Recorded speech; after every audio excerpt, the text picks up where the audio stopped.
Langit Timur Tengah kembali membara, jet-jet tempur meraung, rudal disiapkan, dan dunia menahan napas. Di tengah kabar serangan besar-besaran dan laporan wafatnya pemimpin tertinggi Iran, Ali Khamenei, satu pertanyaan mengemuka. Apakah ini awal babak baru konflik Amerika Serikat Israel versus Iran?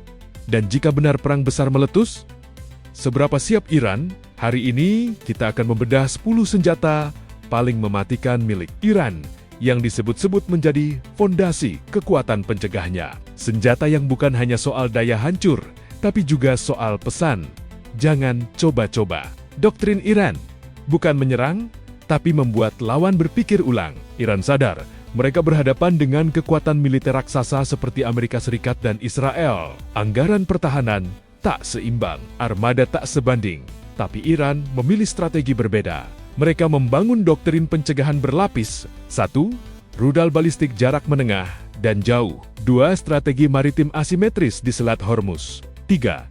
Jaringan aliansi regional. Tujuannya bukan konfrontasi terbuka, tapi menciptakan efek gentar. Dan inilah deretan senjata yang menjadi tulang punggungnya. Pertama, Shahab-3, simbol awal keseriusan. Nama pertama, Shahab-3. Rudal balistik jarak menengah ini punya jangkauan 1.000 hingga 2.100 km. Artinya berbagai titik strategis di Timur Tengah berada dalam radiusnya. Shahab-3 adalah tonggak awal. Dari sinilah Iran menunjukkan bahwa mereka serius membangun kemampuan jarak jauh. Kedua dan ketiga, Sejil 1 dan Sejil 2. Modernisasi yang membuat dunia waspada. Kalau Shahab adalah awal, maka Sejil adalah lompatan besar. Sejil menggunakan bahan bakar padat, artinya waktu persiapan lebih cepat dan mobilitas lebih tinggi. Versi lanjutannya, Sejil kedua disebut memiliki jangkauan lebih dari 2.500 km dengan sistem navigasi lebih presisi. Angka ini bukan main-main. Radiusnya secara teori menjangkau Israel dan sebagian Eropa Tenggara. Dan ketika mantan Menhan Amerika saat itu mengakui jaraknya bisa mencapai 2.000 sampai 2.500 km, dunia mulai benar-benar memperhitungkannya. Keempat, Fatah 2, narasi kecepatan tinggi. Tahun 2023, Iran memperkenalkan Fatah 2. Rudal ini diklaim memiliki kemampuan manuver tinggi dengan kecepatan sangat cepat. Dirancang untuk menembus sistem pertahanan modern. Kehadirannya memperkuat pesan bahwa Iran tak hanya mengandalkan kuantitas, tapi juga inovasi. Kelima, Kheibar Shekan, jarak menengah, pesan ideologis. Kheibar Shekan memiliki jangkauan sekitar 1.450 km. Namanya syarat simbol sejarah. Bagi Iran, ini bukan sekadar alat militer, tapi juga pesan identitas. Keenam, Soumar, terbang rendah, sulit terdeteksi. Berbeda dari rudal balistik, Soumar adalah rudal jelajah jarak jauh. Ia dirancang terbang rendah untuk menghindari radar, dengan jangkauan dilaporkan lebih dari 3.000 km. Dalam perang modern, kemampuan siluman seperti ini menjadi faktor krusial. Ketujuh dan kedelapan, drone Shahed dan Mohajer.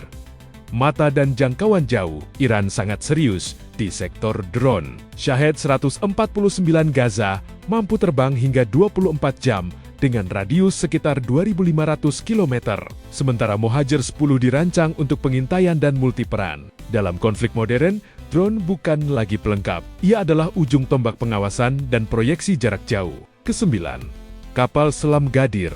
Ancaman senyap di Hormuz. Iran juga bermain di laut. Kapal selam kecil Gadir kelas submarine dirancang untuk perairan dangkal seperti Teluk Persia dan Selat Hormuz. Ukuran kecil membuatnya sulit terdeteksi. Dan jangan lupa, sekitar 20% pasokan minyak dunia melewati Selat Hormuz. Satu gangguan kecil saja bisa mengguncang harga energi global. This is Sepah Navy, Iran's Islamic Revolutionary Guard Corps Navy. From now on, all navigating through the Strait of Hormuz is forbidden. No ship in every type is not allowed to pass from the Strait of Hormuz till next notice. This is Sepah Navy, out.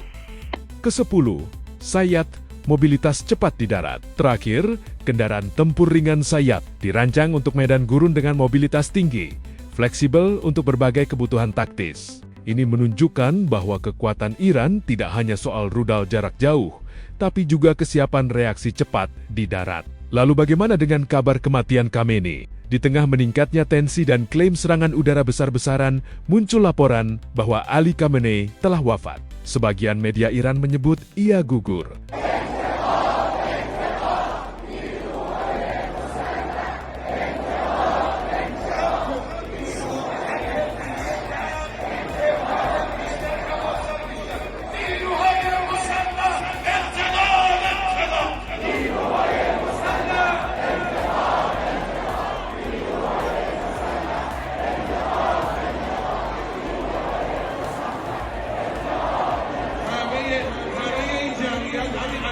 Presiden Amerika Serikat, Donald Trump, dalam pernyataan publiknya menyebut Khamenei telah tewas. Iran's formerly supreme leader, Ayatollah Khamenei, is dead. This wretched and vile man had the blood of hundreds and even thousands of Americans on his hands and was responsible for the slaughter of countless thousands of innocent people all across many countries. Perdana Menteri Israel Benjamin Netanyahu mengklaim ada indikasi kuat yang mengarah ke sana. Wafatnya Ali Khamenei memiliki dampak bukan hanya simbolik. Struktur kekuasaan Iran memang punya mekanisme suksesi, tapi posisi pemimpin tertinggi sangat sentral, terutama bagi Korps Garda Revolusi. Ini bisa menjadi momen paling menentukan sejak 1989. Perang atau sekadar uji nyali. Israel mengerahkan lebih dari 200 jet tempur dalam operasi terhadap target di Iran.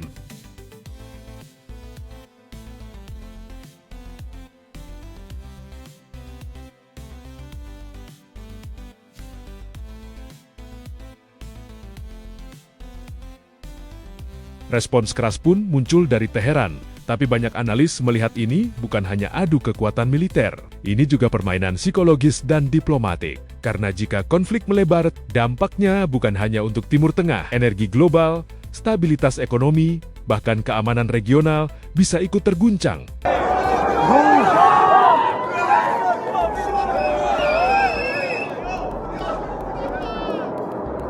Oh my God.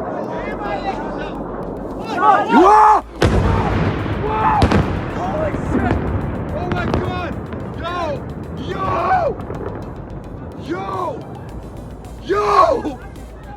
No way! No way! No way! Oh my God! Oh my God! Oh! Holy fuck!